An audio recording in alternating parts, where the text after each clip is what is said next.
Hey everyone, it's Carissa, and I am so excited to be here for the Spring 2015 Essentials by Ellen blog hop. You're going to see some amazing products and projects in this blog hop, so make sure you start over at the classroom and go all the way through. This Mondo Magnolia stamp and die set I'll be using on 2 cards today in this video, but I wanted to show you the gorgeous Bohemian Garden stamp and die set as well. There are a couple sentiment sets in this release. One is the Amazing Women stamp sentiment set, and that is perfect for Mother's Day. The other is a coordinating set that goes with the 12 days stamp set that was released at Christmas time. I love this beautiful die as well as this wild garden die set. And then of course finally we have the coordinating dies for the Wish Big stamp set that was released in the winter 2015 release. So be sure to check those out. I also will be giving away this Mondo Magnolia stamp set over at my blog, so make sure you stop by there and leave a comment by May 5th for your chance to win. So for my first card today, I'm going to be starting out with this Mondo Magnolia stamp set. I love this big, gorgeous bloom. I love that you can use it in so many different ways, and I'm using it in a couple of different styles in the 2 cards that I'll be showing you today.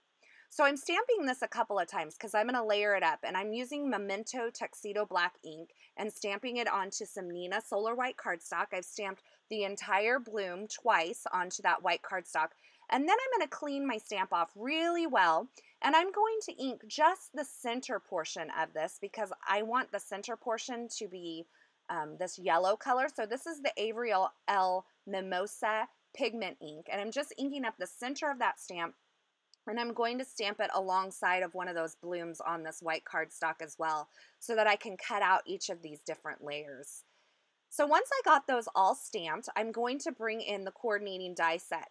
Now, I have to tell you, when I was filming this, I was like, everybody is going to think I am horrible at puzzles, because you see how I get this die down really well first, and I'm going to attach it with some post-it tape.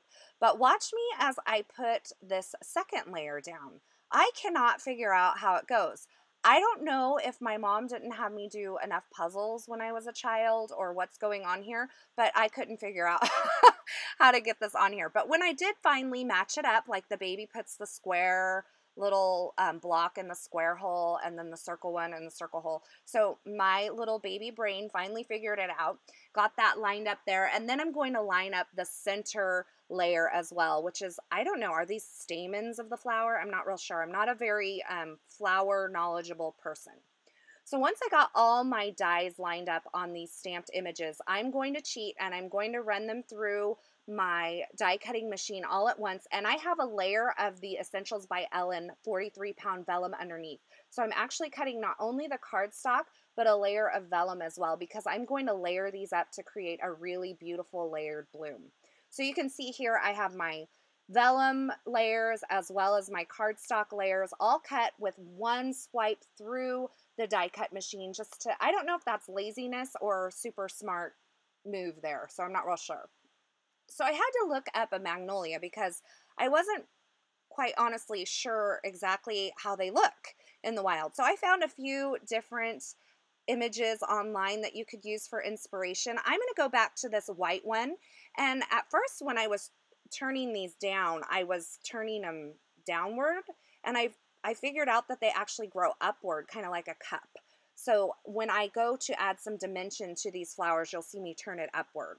First, I'm taking a little bit of T1 Copic marker, and I'm adding a little shadowing around where these petals overlap each other. Now, I'm going to be quite honest with you. In the final card project, I don't think this made a difference because I'm going to layer that vellum over the top. Had I done this in a little bit darker gray, you may have seen this, but this is a step you can totally skip altogether, or if you want to add a darker gray to add some dimension, you can do that as well. So once I got that all colored with some Copic marker, some dimension added, you can see that this layers up gorgeously and creates a gorgeous bloom on its own. But I wanted to really soften that black stamping that I did and just make this a really beautiful layered flower. So I have that vellum that's going to go over the top of each one of these layers, and I'm just adhering it with a little tape runner adhesive right in the center, and that's going to be covered by the layers that are going to go over the top of each one of them. So this is what I was talking about in adding dimension to these flowers. I'm just taking the round part, or this, what is that? The barrel, I guess, of the paintbrush, and just rolling these leaves or these petals upwards. And I did it on the larger layer as well. So this is going to really create a lot of um, dimension to this flower when I add it on. And each of these layers, when I stacked them up, I added a little bit of foam adhesive. So when you get this all layered up, it is just this beautiful, bold piece to put on the front of your card. Now, I think this would also be great on the front of a package or a gift bag as well. I think because it is so large, it has so many uses. So I've cut a piece of, or a circle, with my We Are Memory Keepers nesting circle dies out of some cherry wood paper, and I'm going to emboss this card front with the We Are Memory Keepers wood grain embossing folder. And of course, all of these products are linked in the YouTube description as well as over at my blog. And now it's time to work on the sentiment. So I wanted to emboss my sentiment, but I decided I wanted it to be black. So I'm just inking up this Have a Beautiful Day sentiment. It's from the Mondo Magnolia stamp set as well. I inked that up in some VersaFine ink, stamped it onto that scrap of vellum, and then added some clear embossing powder, and I heat set that. And then of course, before I stamped onto that vellum, I prepped the surface with my EK Success powder tool. So I have my sentiment piece all trimmed down, and I thought it would be beautiful to have a little bit of this gold thread kind of behind. So you saw me kind of measure it out there, and I'm going to go ahead and put down some of these layers using a little tape runner adhesive. So I'm just getting that circle adhered onto there, and then I will adhere my sentiment piece as well. I'm using tape runner adhesive because I know that the petals of my flower are going to cover the area where I use the tape runner adhesive. So I don't have to worry about, you know, it showing through because it's going to be hidden. Now, in order to put that piece of that kind of messy nest of gold twine or gold thread down, I'm going to use some glue dots, and I'm just sticking them in the middle of that wood flower that I've cut out there, and I'm just kind of making this messy bunch of gold thread and just smushing it down into that glue dot that I put down in the center. And then I can adhere my gorgeous Mondo Magnolia using a little foam adhesive.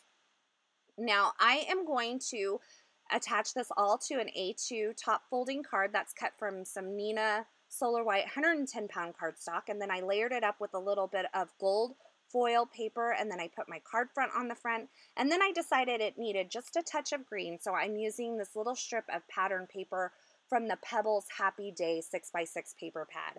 And that completes my card. I did add some sparkling clear sequins to the front of that as well, but you can just see how gorgeous and beautiful that big bloom is on its own.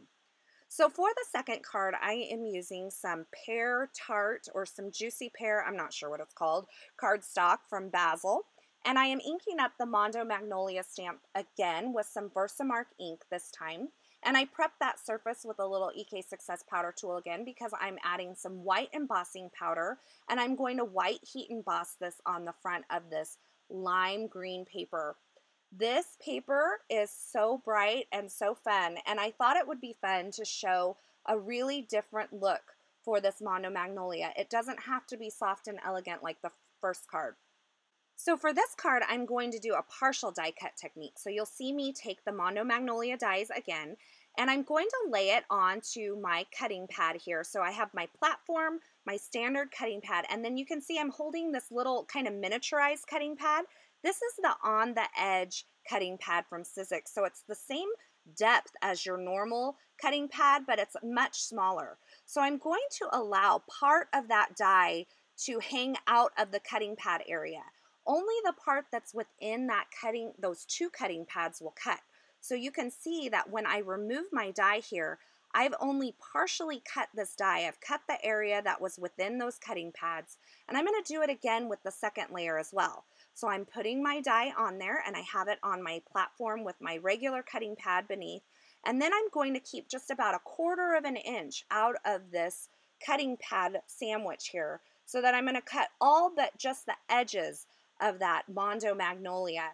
And this is going to create a really cool effect. When I curl this up with the barrel of my paintbrush, it's going to make it look like this flower is just blooming off of the front of this card. So in the very right corner, it's all going to be attached and flat, but as it goes up into the left upper corner, it's kind of blooming out and just kind of radiating out from the front of the card, and it's such a cool effect.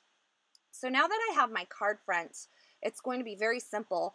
I'm going to work on my sentiment piece, and I'm inking up this hello greeting from the Mondo Magnolia stamp set, and I inked it up in some Stays On Black ink and stamped it onto a piece of vellum. And then I'm taking my Memento Luxe ink here. I forget the name of it, but I'll have it linked below. And I wanted this purple color, but I didn't have any cardstock this color, so I'm just taking my ink pad directly to some Solar White, Nina Solar White cardstock, and then I dried it because it's a pigment ink and I didn't want to smudge it everywhere. And I trimmed that down. So I just have this solid piece of gorgeous orchid colored cardstock that I can put on there. So I layered that up with a little shape and tape in the black from We Are Memory Keepers, and I have that beautiful orchid colored strip of cardstock there. And to put my sentiment piece on, I'm just hiding a little bit of foam adhesive behind those bold black letters, and I'm slipping that behind that part that blooms out of my card front. I wanted a little bit of shimmer on this card, so I'm just taking my Wink of Stella and tracing around the inside portion. I'm not covering the entire flower, just traced around the petals of that flower on the front there.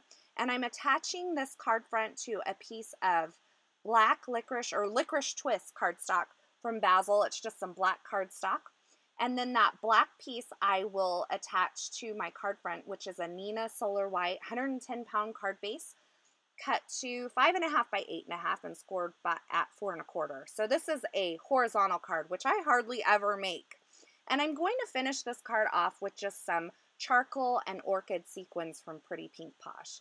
So that completes my 2 card projects for today, featuring the Mondo Magnolia stamp and die set from Ellen Hudson. These are available at Ellen Hudson. As always, I have links to all the products used in this project in the description at YouTube, as well as over at my blog. And be sure you visit my blog and enter the giveaway for the Mondo Magnolia stamp set, which will close May 5th, 2015. Thanks for stopping by. I hope you have a fabulous day.